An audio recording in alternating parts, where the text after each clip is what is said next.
So yesterday we received some pretty massive new Diablo 4 information from the 30th anniversary showcase for Diablo. This includes the reveal of the second class coming with the expansion and a lot of more specific information on a lot of the endgame systems and overhauls we're getting with the Lord of Hatred, a lot of which is going to completely change how we play Diablo 4. Now I'm going to be doing a bunch of additional videos going much more in depth with everything we got to see during the showcase for the expansion, but in this video I just wanted to do an overview if you're just looking for something a bit more simple that gives you the bigger bullet points of this reveal. And the first and one of the biggest things, probably the most hyped thing we got, was the reveal of the Warlock. In fact, we actually got the reveal of a Warlock class for Diablo 2 Resurrected, Diablo Immortal, and Diablo 4. And I think it's actually pretty interesting how they did this, because this Warlock class comes from a specific mage clan. And throughout all of the games, we're actually going to be getting basically more advanced versions of this class that comes from the same clan. So it starts in D2R, goes to Diablo Immortal, then comes in Diablo 4. So Diablo 4, we're going to be having the most advanced version of this class in the lore. And this Warlock is going to be kind of what we expected it to be, going over all the leaks, which by the way, all the leaks did end up being true for the Warlock in Diablo 4. But it's essentially going to be a Warlock that can summon demons, that presumably will also be able to subdue demons out in the world. We already know you can do that with the D2R version. We don't know yet if you could do that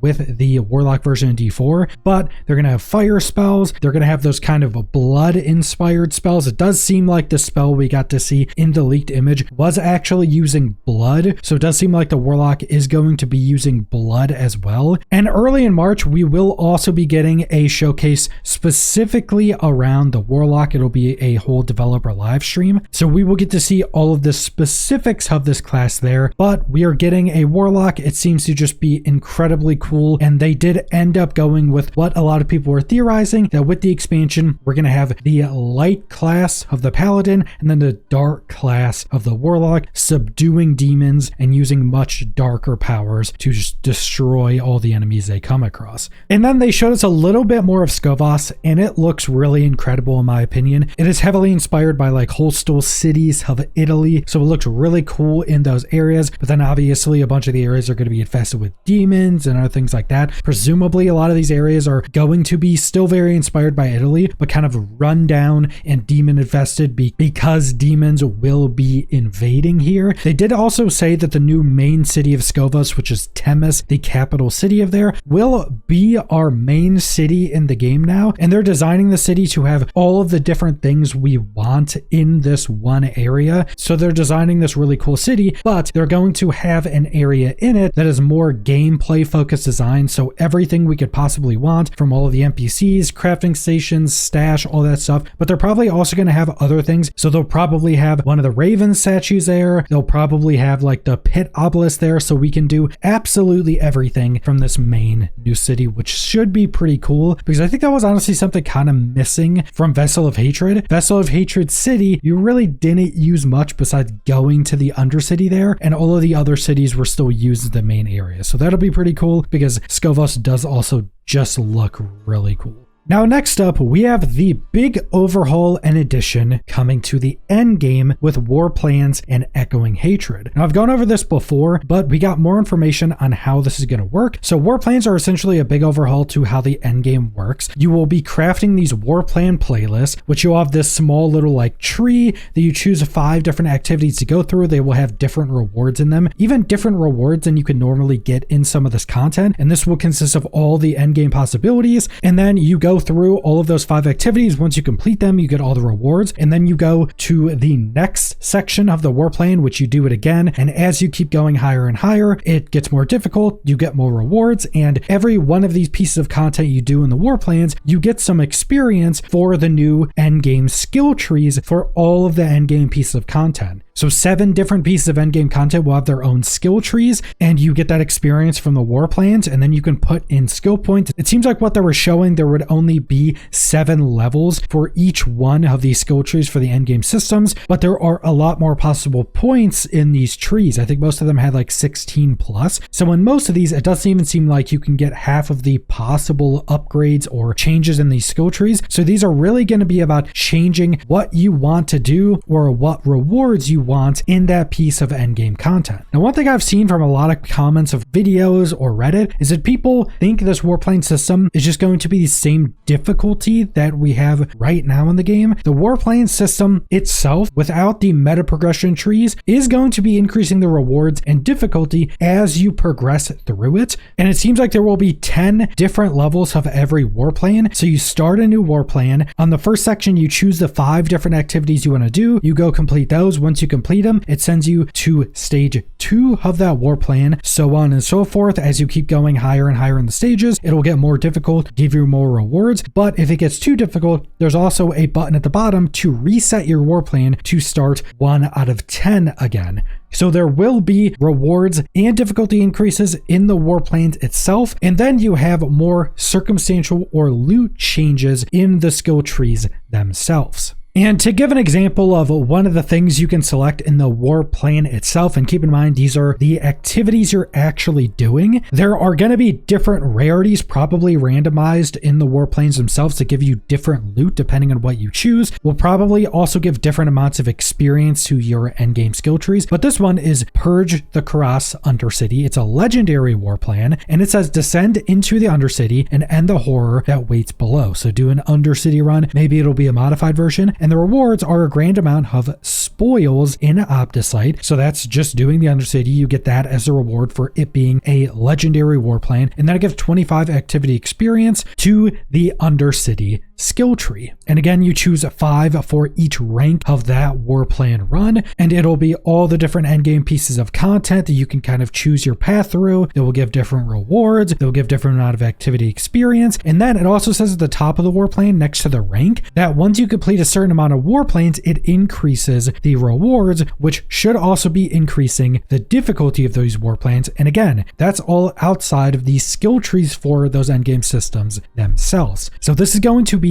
a pretty massive overhaul to how we actually play the endgame difficulty, and things we can actually do in every piece of content. Because within the skill trees of these systems, there's actually a ton of stuff you can go into to change how that content is actually done. So they gave some examples in some of the skill trees. So for instance, on layer bosses, one of the things you could choose is when fighting a boss in a nightmare dungeon, the beast in ice can sometimes appear and attack you. Killing a boss that the beast in ice is assisting has a chance to drop unique items from the beast in ice's layer boss horde chest. So this is in the layer boss skill tree, and this upgrade has a chance when you're facing bosses in nightmare dungeons to also spawn a layer boss, specifically this one being a beast in ice, to assist that boss. And if you kill it, you then get, say, a horde from the layer boss itself. So that one's interesting because it's not actually changing layer bosses, it's actually adding layer bosses to other pieces of content. And then another thing they showed in the layer boss skill tree is the Amalgam of Rage can ambush you during a boss fight within a Nightmare Dungeon. This again is weird because it's in Nightmare Dungeon again, but killing the Amalgam of Rage in a Nightmare Dungeon can drop unique items associated with Astaroth. So the Amalgam of Rage is the big creature that Astaroth is riding in his boss fight. So again, this is adding the possibility of bosses ambushing you in Nightmare Dungeons.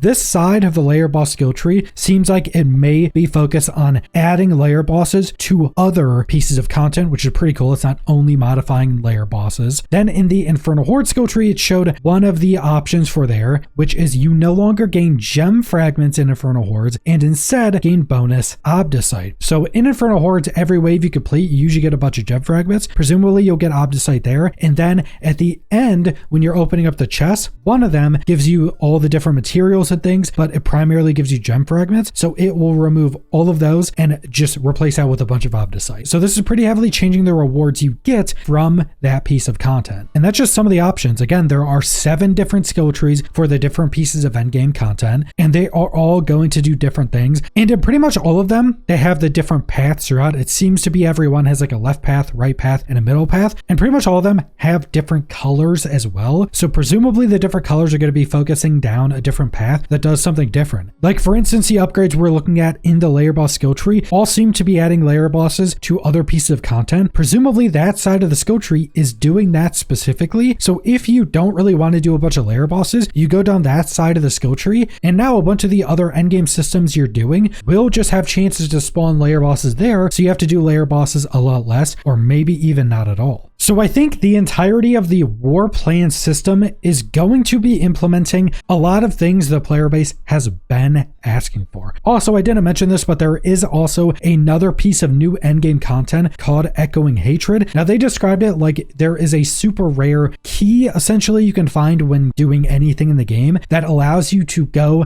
and do Echoing Hatred runs. And Echoing Hatred is just a big room, and it's a horde wave mode where it seems that there are pylons at the edges of the room, and it's infinite and randomized. So the further you go, the more loot you get, and every wave can just be something completely different. They said you could be facing a bunch of different bosses in one wave mode. It could have every creature in the game. So there could be some pretty crazy stuff in there. I also do like how it's a bit more rare, so they can juice it up a lot. And it could also be something you go to test your build against. And it having infinite waves will just allow you to test your build. Also, it does seem to just be something they showed us in one of the surveys where there is a bar, and if that bar actually fills up, you lose even if you didn't die, and that's based upon how many enemies are there. So it's not just about surviving, also about being able to consistently clear out enemies so the bar doesn't fully fill up. So the Echoing Hatred is a new piece of endgame content that seems pretty interesting and pretty fun as well.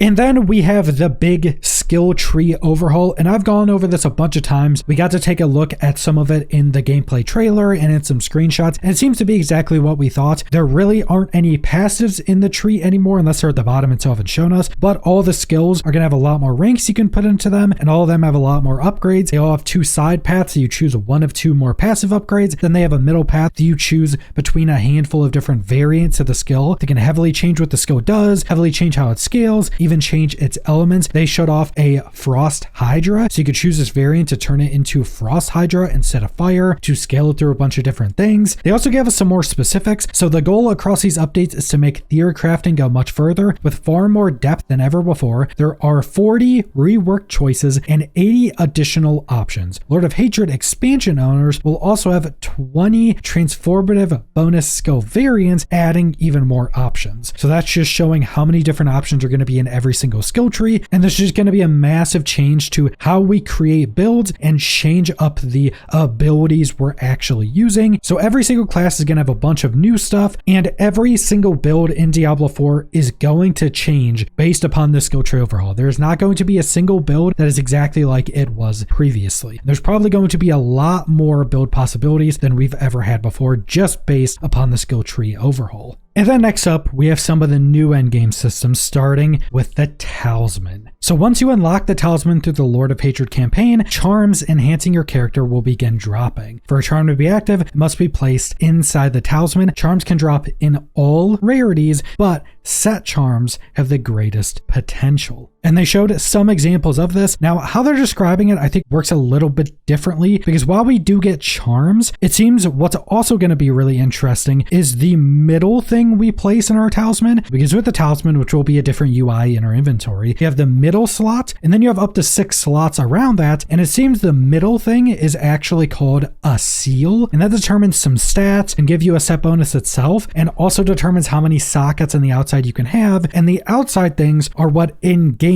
are being called charms. So the middle thing is a seal, and the outer things are the charms. But it is really interesting that all the charms can also be any rarity. I'm assuming the middle thing can also be any rarity as well. The one seal they showed was legendary, so I'm wondering if that can also be set, or if it can be unique or anything like that, or if the middle seal is actually just always a legendary or something. But the seal we got to see unlocks 5 charm slots, gives you 45% increased armor, and it says it cannot have more than 5 sockets, but can also equip 2 unique charms. And the seal they showed has some pretty interesting parts to it. It gives you 45% increased armor, then it says cannot have more than 5 sockets, so this gives you 5 sockets instead of the full 6, so presumably they will have different amounts of sockets depending on what other stats they have on it, but it can equip 2 unique charms, which is interesting. So the outer things, you can have 2 unique ones. I'm wondering if that means there can also be mythic ones, but then it also has other like set effects. So it says charm set dark pack, and it's 5 to 9% increase in damage, and then charm set adept action, which is 5 to 9% damage reduction while moving. I'm not sure how those are actually activated, but I'm assuming that means if you put in more set charms, that then it'll also get this more basic like stat increases from these effects, but they didn't explain a ton more on how seals work. But then we also got a look at a bunch of the charms, which again are the things on the outer edges, and they did say that these could be any rarity, but set ones are probably going to be the best, or at least most interesting. And we did get a look at a 5 set of charms, which are the narrow eye charms. Now all of these charms on the outer edges gave 2 stats at the top, usually being a plus to some skill, and then the second one being some stat increase or like utility stat. So all but one of them at the top gave a like material increase or an experience increase stat. So for this one you have invigorating strike, and then up to 47.5% bonus experience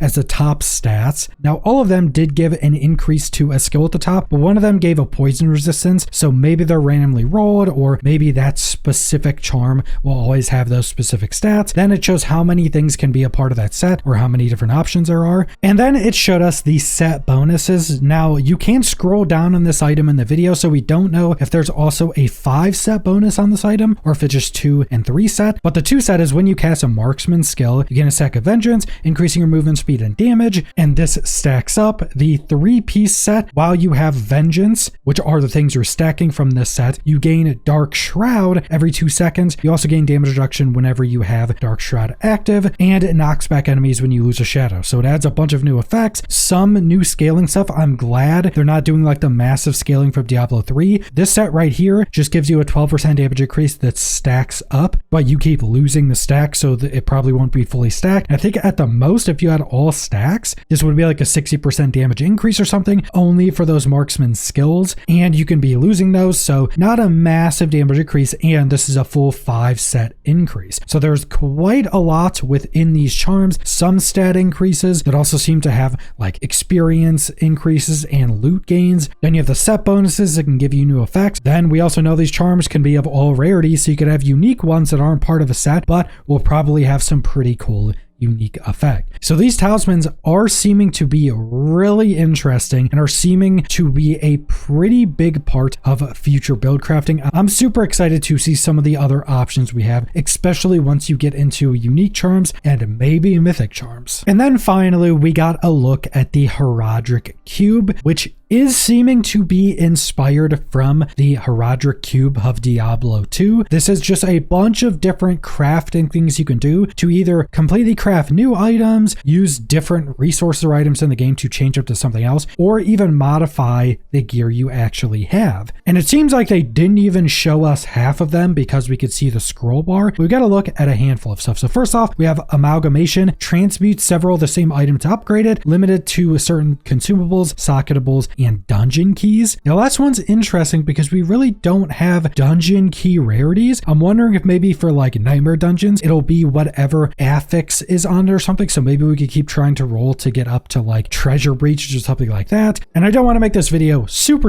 long. So just going down the list, we have a 3-2-1 transmutation. We have recycle uniques. That one's also super interesting. That's you can take, I think, 3 of one unique and turn it into one of that same unique. So if you're running like lair bosses, you you keep just getting tons of badly rolled uniques of the one you want, you can just keep them all and recycle them into new ones to give you more chances at good rolls. You have upgrade to legendary, we have upgrade to unique, we have reroll set charm, we have craft unique charm, and those are all under item transmutation. Then we got to see a few under gear modification, which is the more interesting section. We got transfigure item, which I don't think we got to see what that actually does, but then we did get to see add an affix. So it adds a random affix to an item, and it can be used on a normal, magic, rare, or legendary item, which means lower rarities can actually be useful now. And it seems we're also going to be able to just add more affixes to even legendary items, potentially just a power increase. And the last thing we got to see in this list, which again isn't everything, it's just all we got to see, was chaotic reroll. Now I'm wondering if the chaotic reroll is just completely re-rolling an item. There seems to be some really crazy stuff in the Horadric Cube. There seems to be a lot more gear modification things we did get to see. My theory that there may be the chaotic possibility of chaos uniques from season 10. Maybe there'll be the possibility of sanctification in gear modification as well. Then we also have all the different crafting to get better rolled items or use all the different things we don't really use in the game right now to do different crafts and item modification. So the Horadric Cube seems to be another massive addition to the game, not only for just crafting different items, but also for just modifying our gear in very different ways, adding just a lot more gear crafting into the game. And finally, they did show off the loot filter. There's not much to say about this, but there is a ton of options. They seem to have taken maybe a little bit of inspiration from something like Last Epoch. That is the best in-game built loot filter, where it seems like we can do basically anything we want. We can filter out any items by rarities. We can change color of items. We can only see the certain drops we want of materials of whatever rarity based upon their stats or rarity or anything else like that. So it seems to be a very advanced loot filter coming to the game that just allows us to completely see what we actually want to drop. They did also say that they want feedback on the system so they can change it in the future to whatever the player base wants. So I think the loot filter will be pretty impactful, and it seems to have most of the options we would want in it. But that's pretty much all of the information we got for Diablo 4 and what specifically comes to the second expansion. There's a ton of other specific information we can actually see from the spotlight that I'll be going over as I go over future videos that are dedicated to all of the different systems we got to take a look at, because there's a ton of information I skipped over because this video would be way too long going into all of the specifics of all of these systems. But make sure to subscribe so you don't miss all of those much more in-depth videos. Overall, super great showcase when it comes to Diablo 4. Makes me very excited for this second expansion. But that's all I want to go over, so thanks for watching.